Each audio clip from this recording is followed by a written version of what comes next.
Bonsoir Nicolas. Bonsoir Mohamed. Une fable poétique contemporaine autour donc de la danseuse Isadora Duncan. Un rappel tout d'abord, qui est Isadora Duncan? C'est une célèbre danseuse américaine du début du siècle, réputée pour sa danse libre et spontanée.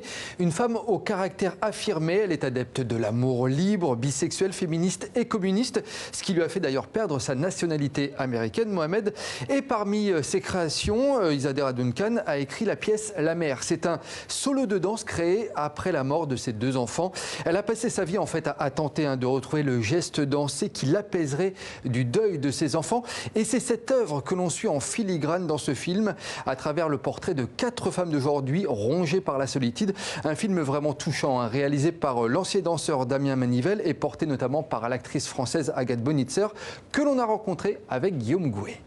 L'idée, c'est de ce solo, il n'y a pas de film, Isadora Duncan qui le danse, il n'y a pas de photographie, il reste qu'une partition, écrite en notation Laban, donc la notation pour les danseurs. Et l'idée, c'était de partir de cette partition, de comment déchiffrer un texte ancien qui a une centaine d'années, et de déployer, transmettre et déployer ce solo à travers ce film dans le monde contemporain.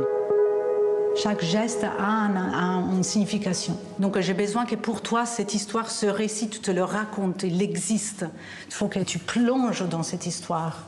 Tout de suite, il m'a paru assez évident qu'il fallait que ça traverse différentes personnes avec différentes histoires. Et je ne cherche pas une danse... Ce qu'on voit dans le film, c'est la danse au travail. C'est comme un croquis de gestes, c'est vraiment des danseurs qui travaillent. C'est pas une danse parfaitement dansée comme Duncan la danserait. Vous voyez, c'est vraiment le danseur au travail.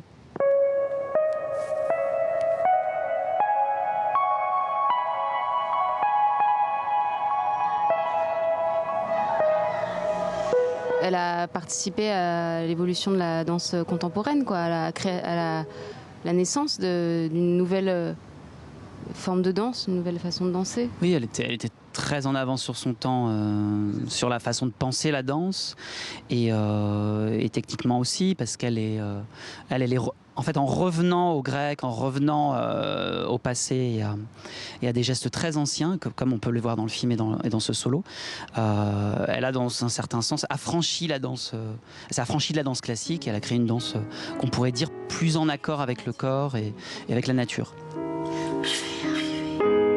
Et je réalise que depuis la mort de mes enfants, ces mains ont été marquées à jamais par la tristesse. En fait, à l'époque, c'était énorme. On l'appelle la danseuse aux pieds nus parce que c'est la première qui est censée être montée sur une scène pieds nus. Et à moitié nue aussi d'ailleurs. Donc grande liberté par rapport au corps et une conception qui est pas du tout, qui à l'époque était difficile à faire passer. Les enfants d'Isadora, actuellement au cinéma en France et en Belgique. Je rappelle que le film a d'ailleurs reçu le prix de la mise en scène au dernier Locarno Festival en Suisse. Et puis Nicolas, une fresque dévoilée à Paris pour dénoncer l'hypocrisie internationale. Une dernière image juste pour vous montrer cette fresque en effet avec l'artiste de rue yéménite Murad Sabé qui a voulu interpeller la population sur le conflit meurtrier dans son pays. On y voit les corps torturés flottant sur fond rouge avec une inscription dure le corps des yéménites, passe la guerre, l'hypocrisie internationale et les armes. Voilà pour cette fresque que l'on peut voir dans le Marais, dans le centre de Paris.